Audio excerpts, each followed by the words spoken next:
Full shirt cutting থেকে শুরু করে পিছনের পাটের তিরা কাটিং পর্যন্ত পুরো প্রক্রিয়া থাকছে। যারা নতুন শিখছেন বা প্রফেশনাল লেভেলে যারা কাজ করতে চান তাদের জন্য এই ভিডিওটি খুব গুরুত্বপূর্ণ উপকারী হবে।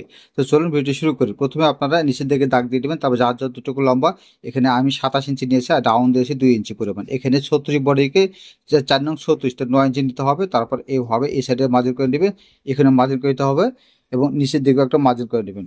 তারপর এখানে বক্স প্লেটের জন্য এখানে 1.25 ইঞ্চি অথবা 2 ইঞ্চি নিতে পারেন। এখানে আমি 1.25 ইঞ্চি নিয়েছি। নেওয়ার পর এখান থেকে গলা মাপ 2.5 ইঞ্চি দিবেন। এখানে পুট এখানে 18 ইঞ্চি, 18 অর্ধেক 9 ইঞ্চি।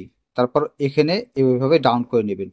এরপর দেখুন এখান থেকে আপনার বডিকে 4 ভাগের 1 ভাগ নিতে হবে। তারপর এখানে যার যতটুকু লুজ বা যতটুকু নিতে চাচ্ছেন ততটুকু আপনার নিয়ে নেবেন। এখান থেকে আমি 2 ইঞ্চি পরিমাণ লুজ দিয়েছি। তারপর এখান থেকে সমানভাবে মার্জিন করে নিতে হবে। এখানে একটা দাগ দিয়ে নেবেন, তারপর এইভাবে মার্জিন ধরে বরাবর একটা মার্জিন করে নিতে হবে।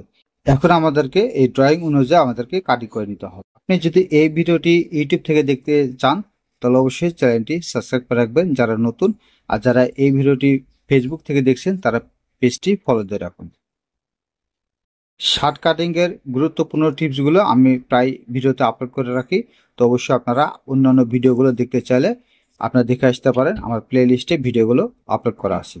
এখান থেকে দেখুন আমি যে ড্রয়িংটা করেছি এই ড্রয়িং অনুযায়ী এইভাবে আর মহলের দাগটা কাটি করে দিতে হবে। তারপর এখানে একটা মার্ক করে নেবেন। মার্ক করে দেওয়ার পর এখন আপনাদেরকে দেখাবো পিছন পার্ট অর্থাৎ তিরাটা কিভাবে কাটিং করবেন। দেখুন এখান থেকে আমি সামনের পার্টটা সরাই নিয়েছি।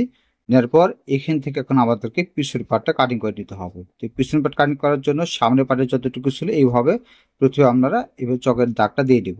এখানে আমি 11 ইঞ্চি দাগটা দিয়ে নিয়েছি। তারপর এই যে দাগ অনুযায়ী এইভাবে একটা ভাঁজ দিয়ে নিতে হবে। তাহলে সাইডে যে টুকরো বা সিট থাকবে সেখান থেকে অনায়াসে তিরাগুলো বের হয়ে যাবে। এইভাবে প্রথমে আপনারা আয়রনটা বসায় নেবেন, তাহলে কাটিংটা করতে অনেক সহজ হবে এবং কোথাও কম বেশি হবে না ড্রয়িং করার সময়। তো এই দেখুন এই যে সামনের পার্ট এইভাবে রাখবেন।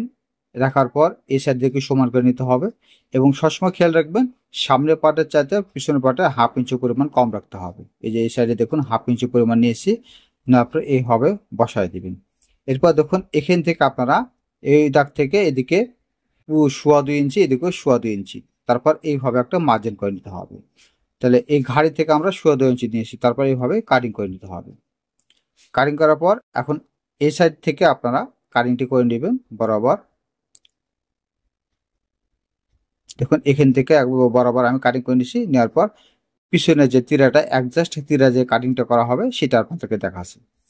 তো দেখুন এখান থেকে এখন আমাদেরকে সামনে যে ডাউনটা আছে সামনের পার্টের এখান থেকে যতটুকু সিলাইটা দিবেন ততটুকু এইভাবে একটা মার্জিন করে নেবেন। সামনের পার্টে মার্জিন করতে হবে। তারপর এইভাবে ভাঁজ দিয়ে পিছনের পার্টে সামনের পার্টে উল্টা দিতে হবে। সামনের পার্টে এইভাবে বসে আয়রন মেরে দিবেন, তাহলে আর লড়াচড়া করবে না। এরপর দেখুন এখানে একটা মার্কার দিতে হবে, এখানে একটা মার্কার দিতে হবে। তারপর এখানে টোকা দিয়ে নেবেন, এই সাইডে দেখুন টোকা দিয়ে নেবেন। তো টোকা দেওয়ার পর এখানে দেখুন যে ভাঁজটা আছে বরাবর যে ভাঁজটা আছে ভাঁজের এখানে একটা দাগ দিয়ে দেবেন। তারপর দাগ থেকে এই সাইডের দিকে 1/2 ইঞ্চি পরিমাণ আপনার 1/2 ইঞ্চি পরিমাণ নিচের দিকে একটা দাগ দিতে হবে। এই দাগ অনুযায়ী এখানে যে টোকা দেওয়া আছে এই যেভাবে গলাটা পিছন পাটের এইভাবে রাউন্ডটা করে নিতে হবে।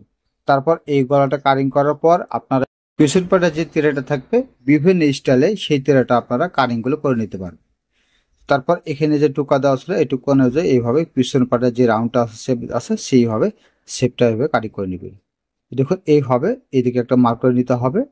তো মার্ক করার পর এই যে দেখতে পাচ্ছেন এটা আছে আপনার অ্যাডজাস্ট তিরা কাটিং। তারপর এখানে একটা হালকা একটু শেপ দেওয়া লাগবে। এখানে শেপটা দিলে আপনার ফিটিংটা একটু ভালো হবে। তারপর পিছন পাটে যাদের বেশি ভুঁড়ি থাকবে, যদি বেশি ভুঁড়ি থাকে বা বেশি পেট উঁচা থাকে তাহলে আপনার পিছন পাটে এইভাবে কমায় নেবেন।